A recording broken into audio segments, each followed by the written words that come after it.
Thank you everybody for joining to Embark's LinkedIn Live today. Our topic of discussion is going to be leading through an accountant shortage from crisis to opportunity. I do want to mention that we will do a live Q&A at the end, so I do encourage you all to submit questions in the comments. We want this to try to be as interactive as we can, so please feel free to do that. Before I get into introductions, just kind of want to hit on the talking points for today. We're going to really start with current state and the impact of the accounting shortage, kind of the why behind we're here, how we attract, retain, and empower talent, and then different ways companies can solve for accounting shortages, either through process improvement opportunities and leveraging technology. Really quickly, my name is Nicole Harger. I am a managing director here at Embark in our accounting advisory services group, and I also lead our national office. Today I'm joined by Matt Visser and Eric Ramirez. Matt, do you want to do a quick intro? Yeah, I'll do a quick one. I'm Matt Visser, Managing Director here at Embark in our Accounting Advisory Services practice as well. I've been at Embark for about 2.5 years. I also am our FAS Central Region Lead. I also lead our lease cohort. And for the 13 plus years I've been out of college, been loving technical accounting. So I'm a technical accounting nerd, and I'm happy to be here and talk through this accounting shortage. Awesome, thanks. Eric? Yeah, absolutely. Great to be here with everybody. My name's Eric Ramirez. I'm a managing director in our business transformation practice. Primarily focus my efforts in our data analytics space and also technology. I started out in accounting way back when at EY and transitioned into more technology focused areas, kind of because of some of the things we're talking about today. So really happy to be here. Awesome. So why don't we dive right in and start with, we'll spend a few minutes just talking about kind of current state of the accounting profession and maybe some of the things that are driving talent shortages. I know, Matt, obviously there's been an increase in demand for accountants over the last couple of years. Talk a little bit about why we think that that's been the case and kind of what the drivers are behind that. Yeah, absolutely. And it's kind of a chicken and egg scenario we're walking through here, right? Because the landscape is ever evolving.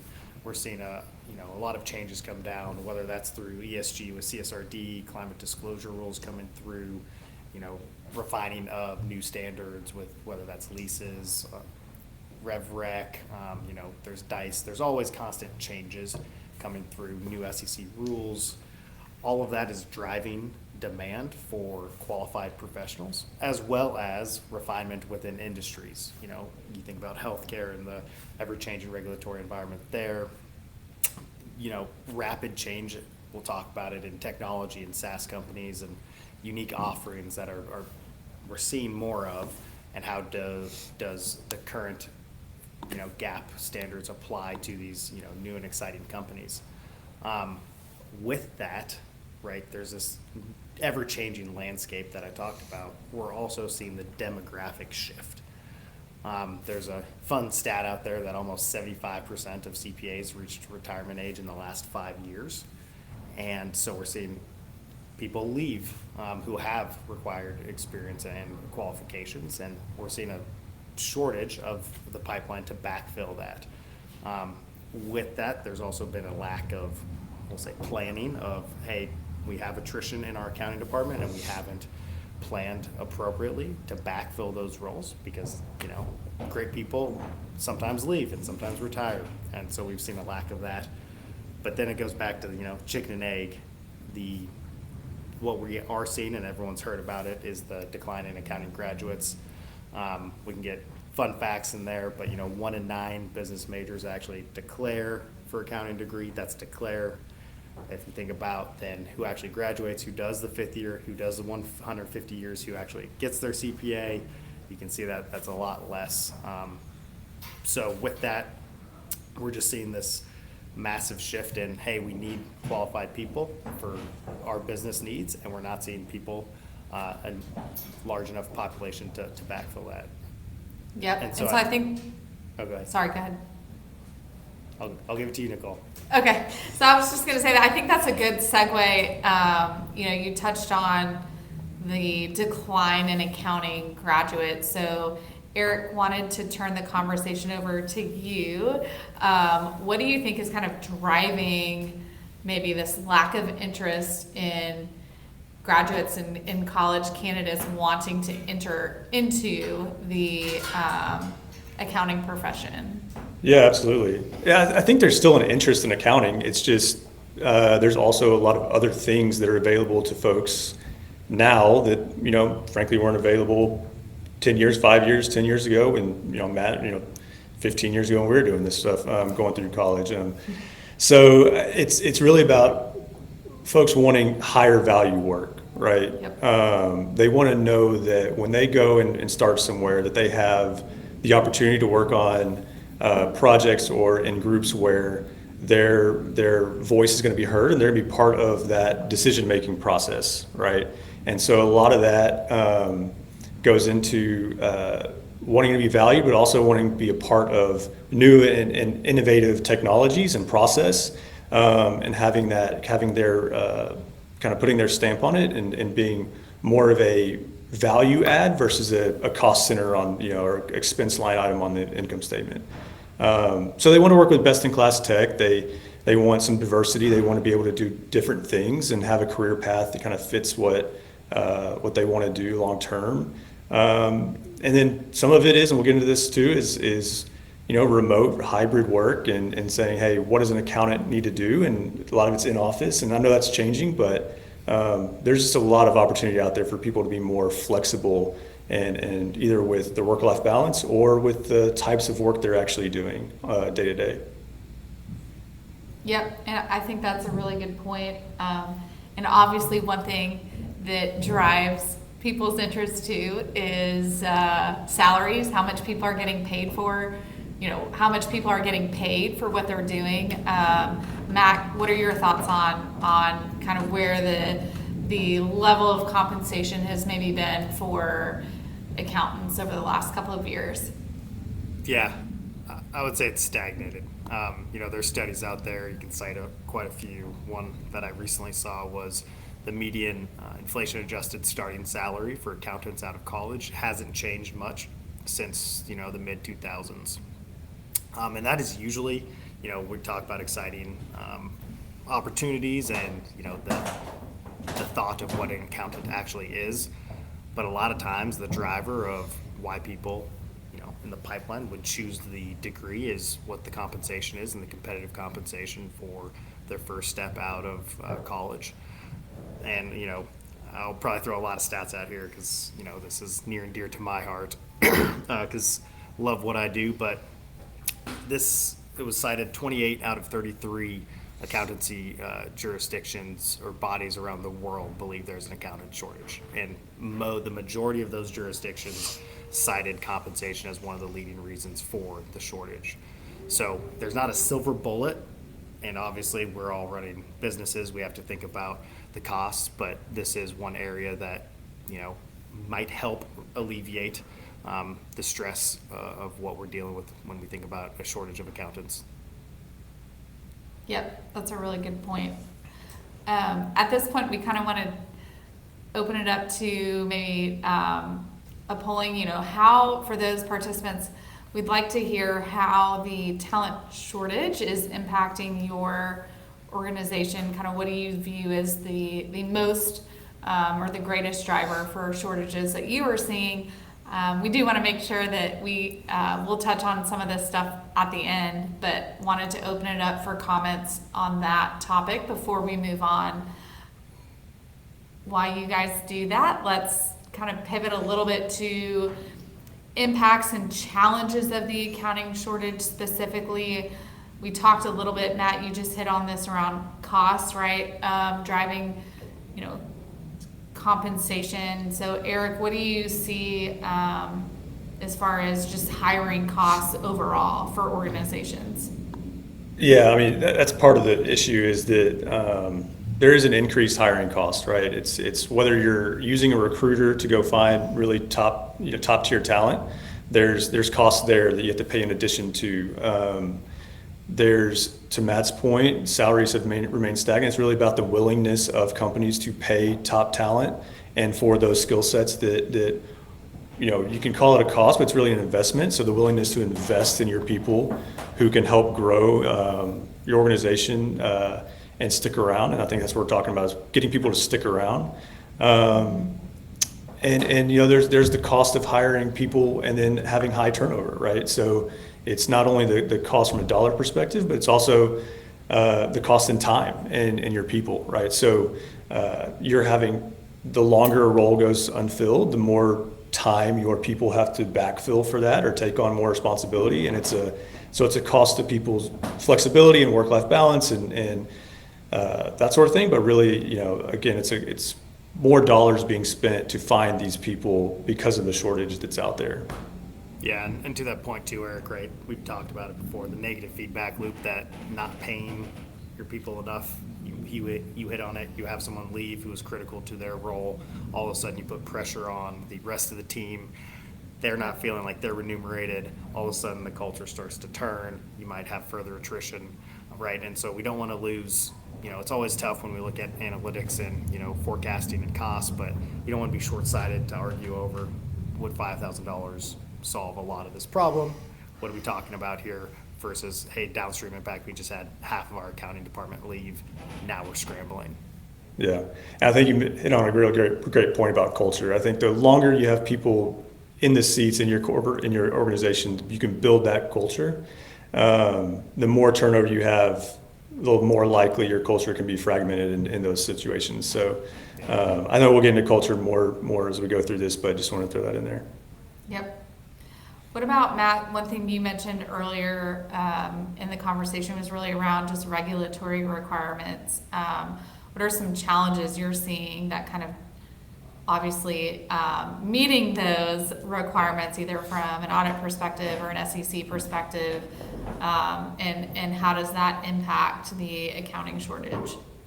Yeah, there's some specific examples we can cite. Right off the bat, though, you just think about timely payments, potentially even overpayments of vendors. You don't have proper oversight, proper controls, people with the right knowledge. All of a sudden, there was a lab in Maryland, lab testing unit in Maryland that the Wall Street Journal put out they were overpaying, and nobody really caught it until it was way overpaid a vendor. We're also seeing an uptick in material weaknesses in personnel-related issues. Back in 2023, mid-2023, the Wall Street Journal put out an article that at that time, the material weaknesses related to reporting personnel was up 5% since 2022, and that had tripled since 2019. And that leads to delayed filings. Your Qs, your Ks, all of a sudden you have someone leave, you can't file on time, you have a material weakness, we have to go out to the market, we have to backfill. Now we're talking about the backfill, who do we go get? And then we get back to, like I said, it's kind of the chicken and egg. Who are you going to get? Are you paying them enough? The culture, is it sustainable for what you're trying to build so you can meet those regulatory filings? We can name off a few, but I don't want to name call. It's on the wall. It's on the internet. You can find it, as well as missed filings. But Advanced Auto Parts and Tupperware have been fighting it for a little bit. Yeah. What about? I think that's a really good point. What about just kind of financial mismanagement? Poor decision making. Yeah. Accounting and reporting is the backbone of historical. Hey, what has happened? If we can't get that right timely, we can't really forecast and make better decisions in the future. And so the more we struggle with actually reporting on our results, as well as just paying your vendors on time so you can continue to do business with whatever industry you operate in, all of a sudden now we're talking about operational dysfunction, potentially interruptions to your revenue, to your business, as well as you can't even get to where Eric usually sits in some data analytics. If we can't get historicals, we can't forecast accurately, we don't really know where our business is going, and that just leads to issues across the board, whether you're looking, you're PE backed, looking to exit, you're looking to get PE money, you're looking to go IPO. There's all these things where if you can't get your house in order historically because you have a lack of accountants in a timely manner, when people, hey, why is it taking 6 months, 9 months for you to report on this, year end? We need to speed this up. How are we going to speed it up with our current personnel? This is just blocking and tackling of what we need to get done for us to go where we want to go as a business. Yeah, Matt, I'll just add on to that. I think you hit on it. From my perspective, working with data all the time, and our team's working with, from the data management going forward, historical data, whatever it may be, is going to be table stakes, right? You have to understand your data, the quality of it, the consistency of it, understanding where that data is coming from, and aggregating it all, ingesting it all into a space where you can actually report and get good quality findings very timely and more efficiently is huge. It points to everything you talked about, but understanding where all that is, having a good management strategy around it, is going to be huge for companies going forward. Yep. And then Eric, you did talk and mention a little bit earlier about kind of team morale and culture. Here at Embark, we are very proud of our culture. It's what we stand for. Yeah. Happy works, right? Yep. So talk a little bit about how the culture at any company can very easily impact a shortage within the accounting teams specifically. Yeah, I think we talked about it earlier. The turnover is huge, right? I mean, if you can decrease the amount of turnover in your team, obviously that's going to help you in the long term, right? And I think giving people those career opportunities, development opportunities, folks want to be coached up. Folks want to be developed. They want to learn new things. I always go back to the, CPAs, they spend 4, 5, 6 years in college, get their master's, get their CPA. The last thing they want to do for 5 or 6 years of their, out of college is to sit there and data entry all day long, right? And feel like they're not developing. So these are highly skilled, highly talented people. Putting them in positions to really use that skill and use what they're really good at, and analytical skills and things like that. That can only lead to them being happier, feeling more fulfilled at work. I mean, doing things that drive bottom line. And so I think you'll see your turnover decrease when people are happier, more fulfilled, and things like that. And then it's just going to help you, you and your group long term. Yeah, and I think we're going to touch on it later over also that team morale, what that looks like from a retention technology perspective. But just want to hit on that right now here too, is, data entry in Excel is not what people go spend a lot of money for 5 years wanting to do for the next 5 to 6 years after they get that degree. So I think just challenging your thoughts on what you need and how we can, hey, that might be where we are right now. We have to have a plan where we're going in the future. Yep. So I think that was all a really great conversation around kind of the why and how we got to where we are from an accounting shortage perspective as a whole. Let's really pivot the conversation and talk about ways companies and those that are participating can help find ways to get out of their accounting shortages on their teams. Obviously starting with the people aspect, how do you attract, retain, and then also empower talent, which you were kind of just talking about. Matt, wanted to just kind of get your thoughts on some ways from a people's perspective, what leaders and management can do to try to make sure they're hiring the best people and also keeping them there. Yeah, and I think this is probably why most people are here, is to hear the tips and tricks that we have and some insights. So apologies if we took a little bit of time getting to this point, but I think it's important to understand that background. One thing is, right, we just talked about the shortage. If you have an opening, there's a lot of demand out there, and so people are taking their time to find the spot that they want to be in, and it's it's a choice that they have the flexibility to make. And so we need to set reasonable expectations, not only on the timing and how long it will take, but also the amount of money it'll probably take. So what you were going to pay someone probably pre-COVID is going to be vastly different than where we are right now, as well as the time it takes to find that right individual for what you're looking for. And there are plenty of interim solutions because we don't want business operations as well, right? We just talked about, hey, if you lose a key personnel, all of a sudden we can't get XYZ done, and now we can't deliver our product, so we need a temporary solution. So, I won't spend too much time on this, but we offer team continuity at Embark as well as outsourced accounting, which is, hey, I just don't have a team ready to help. This is outsourced. I just want to outsource all of my accounting function.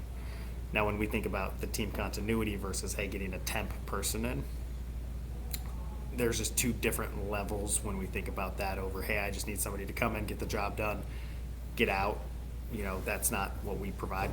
We look at team continuity as, hey, we're going to do what you ask us, but we're going to also look at ways we might be able to improve your processes. And, we talk about morale. How can we exceed expectations? We have a plethora of examples of people who we come in the team continuity role to Band-Aid for your future hire, your future person. And in that time, you see a shift in the mentality of those that are still there who might have left and said, hey, if this person is happy works, maybe I'm missing something in this. Maybe it will get better, right? And so when we think about the people, it's about setting those reasonable expectations and evaluating your options to get you from point A to point B for your future state. Yep. And I think what's really important there is a lot of times when, one person on the accounting team leaves, I think initially the thought is, okay, well, let's split up their work and spread it across the existing people we have. And I think it's really important for leaders and management to think about what the downstream implications of that decision are.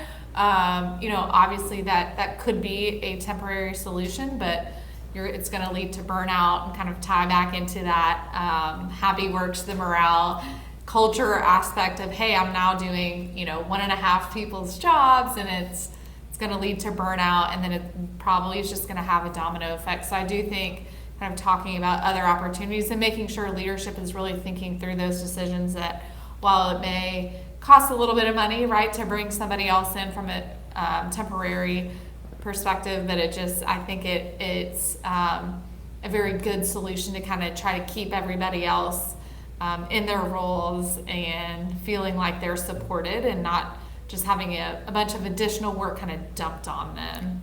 Yeah, and that's key and very important too, because if they're overworked and you're also asking them to be involved in the hiring process, the people interviewing can feel that energy of, Yep. Wait, what am I getting into if you seem not happy here? Right. And we've also been involved in the team continuity role, being involved in that interview process, evaluating candidates over, here's why we think this person would be successful. Ultimately, it's not our decision, but we can provide, I believe, valuable insight in that aspect as well. Yep. So kind of elaborating a little bit more on the hiring perspective, Eric, let's kind of go and talk about, recruitment and retention. How do companies, or how should they think about making sure they're getting, top candidates, and also keeping their current team, happy and engaged? Yeah, I think it goes kind of getting into some of the tips and tricks here. It's people want to know that you have a process that's scalable. They want to know that you have a process that they can come in and be a part of that's working efficiently, and that part of that process is they understand that where you've seen areas where you can improve it based and pull in some technology or some solutions or things like that they can really gravitate to and feel like they're learning along the way. So it's giving them that sense of, hey, I'm going to come in here and be at the forefront of a lot of this effort. I've got a company who understands that they understand their business, they understand their process, they understand where they want to grow and get better. And I'm going to be a part of that, right? I'm not just going to come in and be a body that they throw work at. I'm going to be a part of that decision-making process and really have a voice. And so that all helps with the culture and the benefits and things like that. There's other things too, right? People want to work remote. They want to have flexibility. They want to have different things that a lot of companies are offering. So you have to be able to differentiate yourself through all that.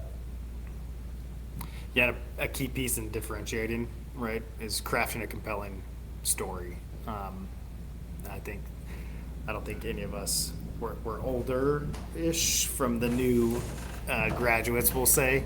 And times have changed rapidly, right? Everyone on this call can remember life before the internet, right? There are people now in the workforce who don't remember life before the internet, which is crazy to think about, I know. But that really influences their decision making and how they respond, right? There was a stat that 70% of Gen Zers would leave their current position for some place that had better technology, right? And so when we think about that compelling story over, hey, who we're trying to attract, what's important to them, and some of that is, hey, where is this place going? What can I be a part of on this change journey? You might not have, the best in class tech stack right now, but we're moving towards that. And then there's also just a disconnect in crafting what will actually be done. We've been fighting it for a long time. Eric is, we'll say, recovering accountant or auditor, right? But we all have the bean counter idea when we think of accountants. People still think, oh, you do taxes. Oh, you deal with the IRS a lot. In some instance, yeah, I do, but that's not everything I do, right? And I think there's just so many more career paths that we need to identify earlier on for our recruits, as well as just society as a whole. It's not audit or tax or advisory or your AP or your revenue or you're an SEC reporting manager. There's a lot of different things we do, and that needs to come across in that recruiting message.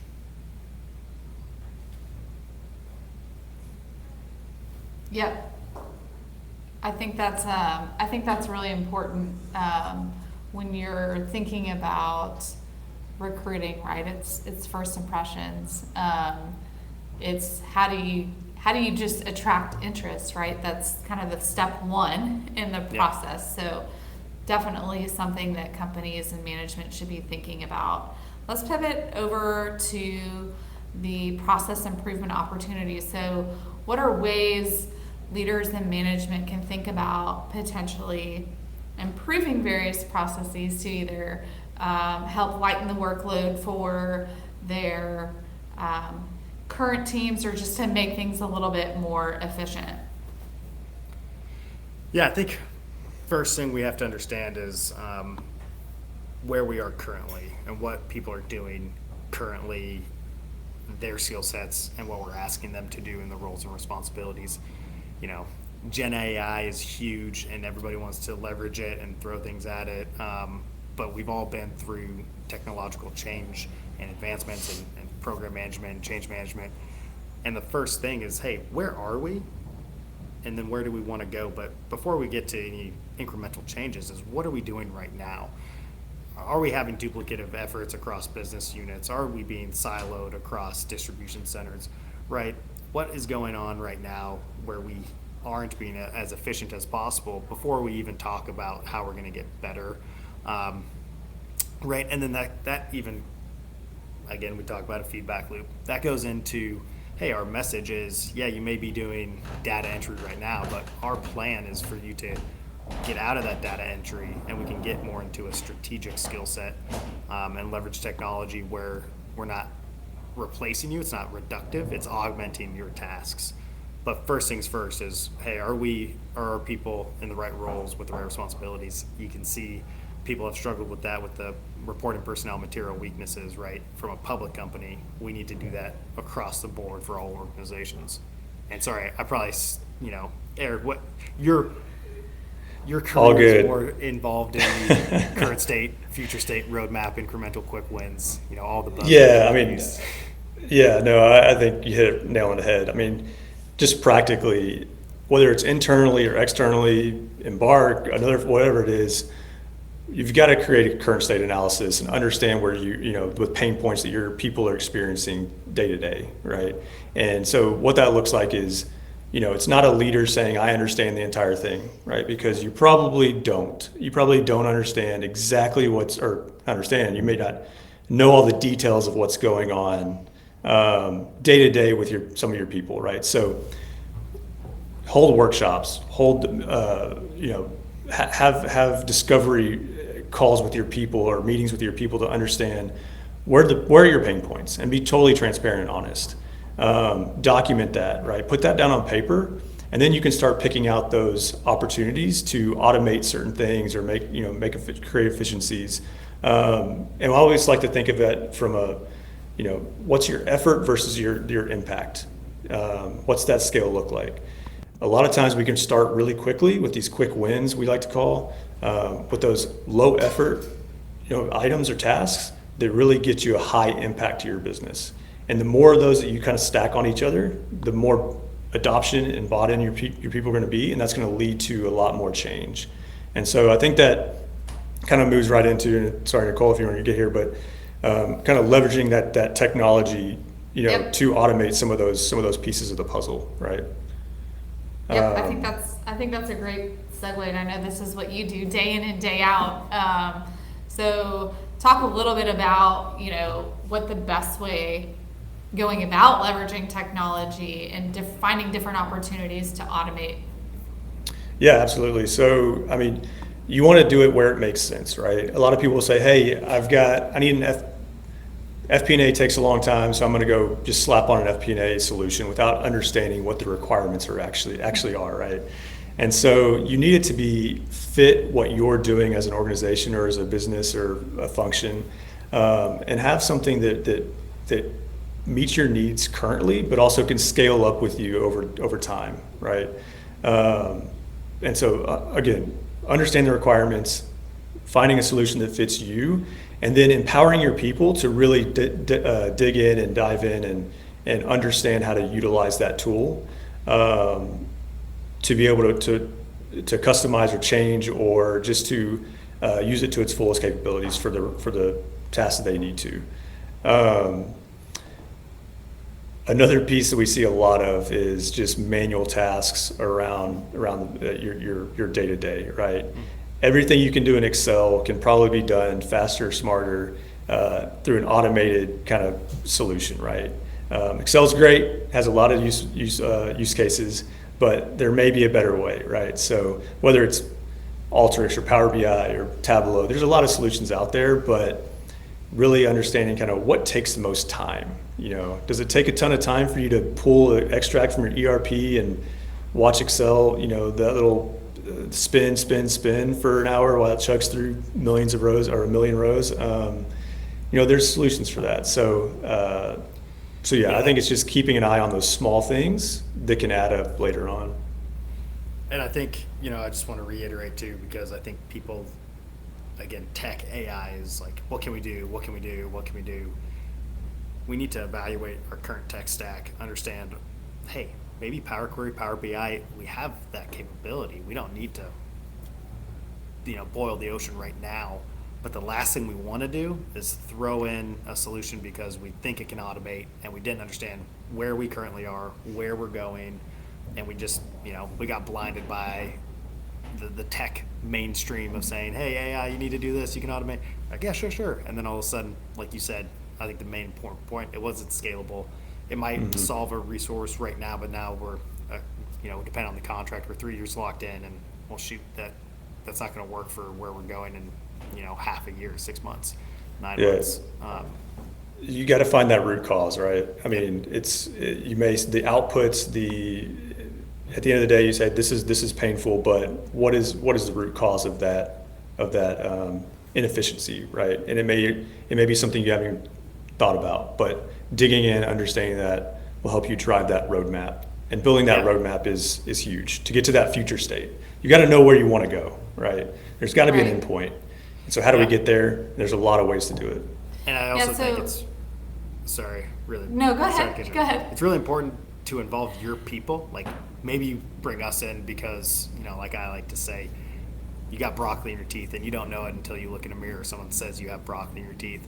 But that doesn't mean we have to do everything or another consultant, because this is what accountants want to be involved in. Hey, I'm going to be automating my task. I can tell you what I do here, what makes sense for moving forward. And that just builds on the, hey, we're getting out of data entry, more labor augmentation, so then we can free you up for, more value add items. And involving your people, empowering them to raise their hand and say, hey, I think there's a solution for this. Maybe we explore it. One great example was just a lease software at a roundtable. Someone came up to me, a controller, and said, hey, I want a lease software, but I just don't think we're going to be able to afford it. And I just asked them, hey, maybe you just track your time per month in Excel over how much time you are spending, updating lease calcs, updating modifications, pulling manual JEs, posting them on a monthly basis. And I got an email, a couple months later, and she said after 3 months, it was, basically 30 to 40 hours a month doing this. And then the lease software cost was much lower than what the CAO and CFO thought it would be. And now all of a sudden she freed up, a third of her month, a quarter of her month to do other things that probably was on her list to do anyways. And she was getting blindsided by, hey, this all is just a very manual process. Yeah, so I think that's a really good point, and I want to talk a little bit more and maybe hit on a couple different areas and different solutions that we see from an automation standpoint. I know you talked about different lease software for accounting for leases. What about any other areas that potentially could be helpful from an automation and technology standpoint? Yeah, there are quite a few. Obviously, yep. You can go through AP, AR, expense management.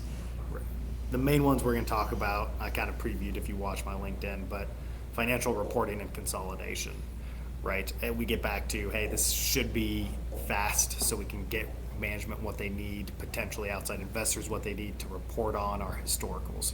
And if we're still just in QuickBooks, which plenty of great companies are still in QuickBooks, but then leveraging Excel to do this, we can layer on. I mean, you could go through, Workiva, OneStream, Blackline, Planful.